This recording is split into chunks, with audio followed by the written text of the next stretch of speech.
Hey guys and girls, welcome back to WoodsCast. My name is Brendan and this is a show where I go over news and things and stuff and words. I apologize for my hiatus. A combination of school and apathy got to me, but for this semester I've actually made a plan, and because I'm a nerd, I've made a schedule for myself that slots time for making videos so I can keep organized. So in case you were worried, I'm bringing mediocrity back to the internet for you. So in case you aren't familiar, this is a show where I go over things in the news that I find interesting or entertaining that I figure you guys would as well, and it also keeps me sane from going through school. Gives me something to do other than play video games. So our first story, let me preface this by saying you'll never have a shittier 10 minutes in your entire life than this girl has had. So let me set the scene for the first story. It comes from Africa, between two countries called Zambia and Zimbabwe. A group of young adults from Australia, the woman who this happened to, she was 22 years old, her name was Erin Langworthy. So her and her buddies, they were on vacation and they went to Victoria Falls, which I believe are the largest waterfalls in the world, by volume maybe.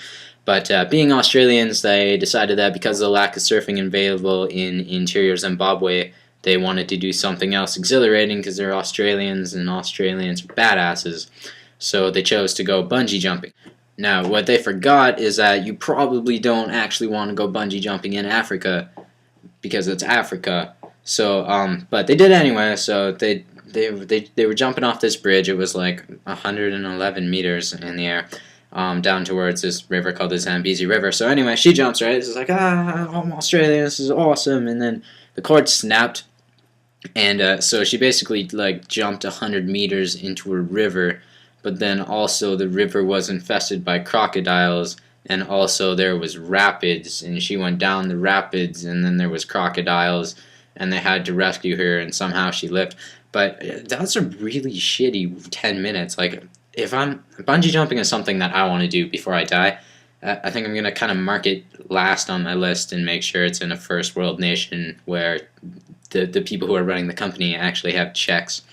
The video is pretty funny though. I'll put the link in the annotation, because I don't know if you guys have ever seen an Australian person get really excited, but you can't understand them. It's just like, oh yeah, just got you, oh no, the fuck, oh no, this is terrible, oh god. And they're watching her go down the river, and they're just, if you've never seen 6 Australians or so freak out at the same time, it's pretty funny.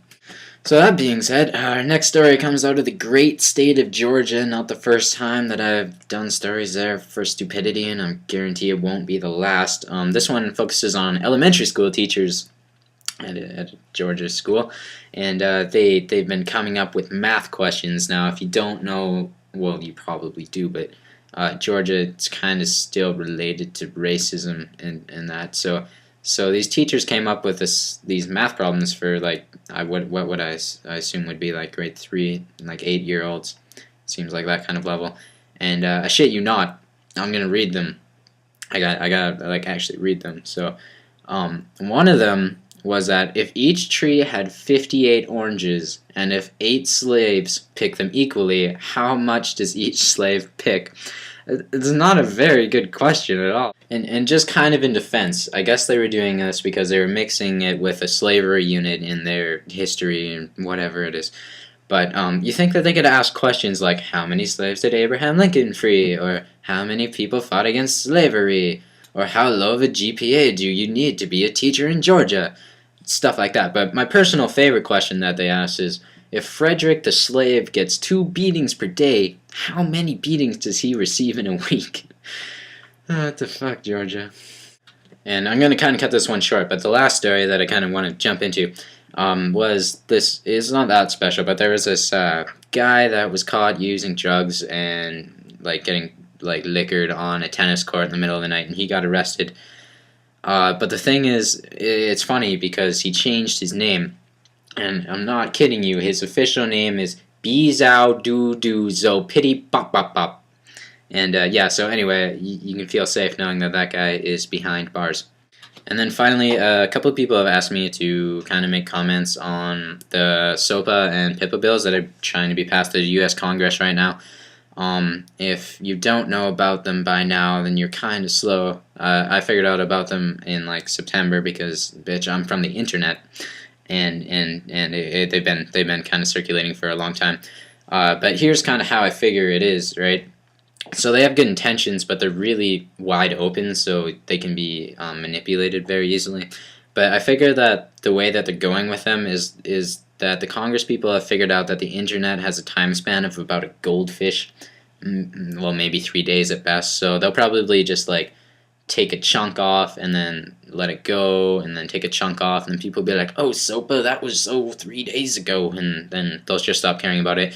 And I think eventually it'll get passed. I mean, the part with blocking websites has already been cut out, and as it is now, it's not going to pass. But they're gonna keep trying to push it through. So anyway, that's my thoughts on SOPA and Pippa. But anyway, I'm gonna try to be making like 3 or 4 videos a week. So if you guys find stories that you want me to cover, or questions that you want me to answer, or anything as such, you send me a Facebook thing or a YouTube thing, and I'll do it. And I'll see you guys in a couple days. Bye. And because we always try to end on a lighter note, I give you the Costa Concordia.